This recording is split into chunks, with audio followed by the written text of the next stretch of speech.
So you might be wanting to go ahead and figure out how you can do that depth effect on your specific iPhone wallpaper. Now you will have to have, I believe, certain iPhones to do this. I don't know if every iPhone is suitable. You might need an iPhone 11 or iPhone 10 or above, but you might as well try it on any iPhone that you have. But you will also need to make sure you have a specific image that can kind of blur out the background, or kind of you can take something from that specific background.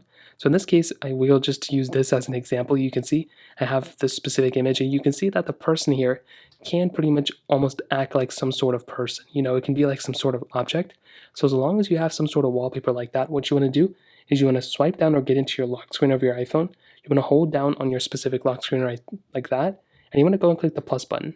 Now what you want to do here is you want to go and click on your photos, and you want to go ahead and bring in that specific image that we just saw before. So in this case, I think it was this one right here. So what you can do is you can go and click here, and now at this point you can see that I'm getting that depth effect kind of. As you can see, it's covering over the image. That is all you have to do.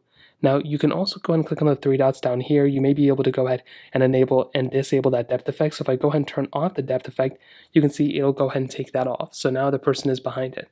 If you want to go ahead and enable it, you want to click here and you want to enable that depth effect. Now, if you have, like I said, an iPhone 8 or an older iPhone like that on iOS 16, I'm not too sure what the stipulations are if you are able to do this or not, but that is pretty much how you do it. And you can make it, you can zoom in and zoom out. But if you want that depth effect, it can't be covering the whole entire time. It can only be covering a portion of it, as you can see. So you kind of have to mess around with it a little bit, but that is pretty much how you do it. And then you can go and click add. You can go and set as wallpaper pair or whatever. And that is pretty much how you do it. It's kind of a random wallpaper, but you can see the person is over it, and it's actually really cool. So if you have any other thoughts or questions, let me know in the comment section below.